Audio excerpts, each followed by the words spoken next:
কুকুপাখি খুঁটিনাটি রান্নাঘরে রান্না। আজকে রান্না হচ্ছে প্লেন ডাল, প্লেন সাদা ভাত, চাকচাক করে আলু ভাজা, বেগুন ভাজা,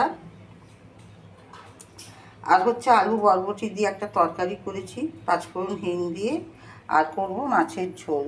কড়াই বসিয়ে দিয়েছি, তেল গরম হয়ে গেছে, মাছ ধুয়ে নুন হলুদ তো মাখানো হয়ে গেছে, আলু পটল কেটে রাখা আছে, হালকা করে একটু মশলা করে নেব। আজকে হচ্ছে এই রান্না।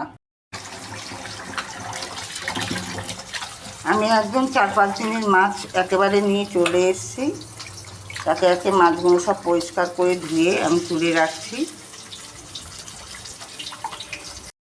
পুরো মাছ ধোয়া হয়ে গেছে, এবার এটা ফ্রিজে করে রেখে দেবো। আরও একটা কথা আপনাদের সাথে শেয়ার করা হয়নি, কুকুপাখির খুঁটিনাটি রান্নাঘর থেকে আমি একটা ছোট্ট দোকান দিতে পেরেছি।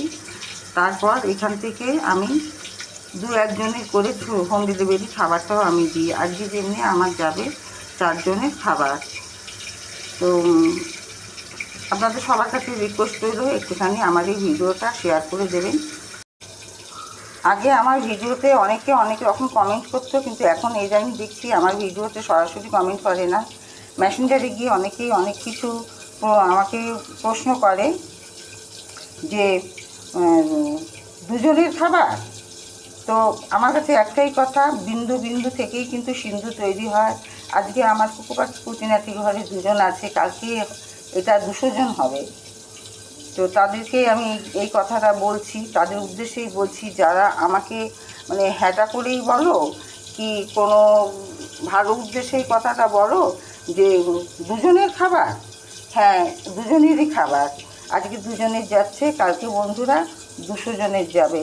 আমি মনের মধ্যে এটা সবসময় এগিয়ে যাওয়ার চেষ্টাটা করি। আমি সবসময় বড়োর দিকে তাকাই, ছোটোর দিকে তাকাই না, কিন্তু ছোটোর থেকেই কিন্তু বড় হয়। মশলা আমি দিয়ে দিয়েছি, এখানে মশলা দিয়েছি শুধু টমেটো, জিরে আর ধনে আর 2টো কাঁচা লঙ্কা বাটা দিয়ে এবার কষাচ্ছি। কষানো হয়ে গেলে লবণ দিয়ে পরিমাণ মতো জল দিয়ে দেবো।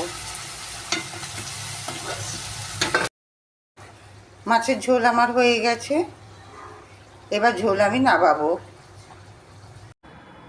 খাবার আমার গোছ করা হয়ে গেছে, এবার আমি যাব দিতে। এখানে ভাত আছে, এখানে 2 জনের খাবার, সবজিটা একই জায়গায় দিয়ে দিয়েছি। এখানে সবজি, ডাল, ভাজি, মাছের ঝোল। এখন বাজে 1:30, এখন গিয়ে দিয়ে আসি।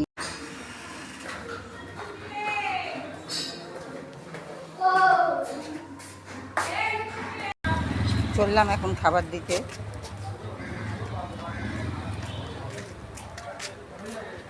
প্রচুর গরম রাস্তা, ছাওয়া দেখে দেখে যাচ্ছি। সবাই ভালো থাকবেন, সুস্থ থাকবেন। রাধে রাধে।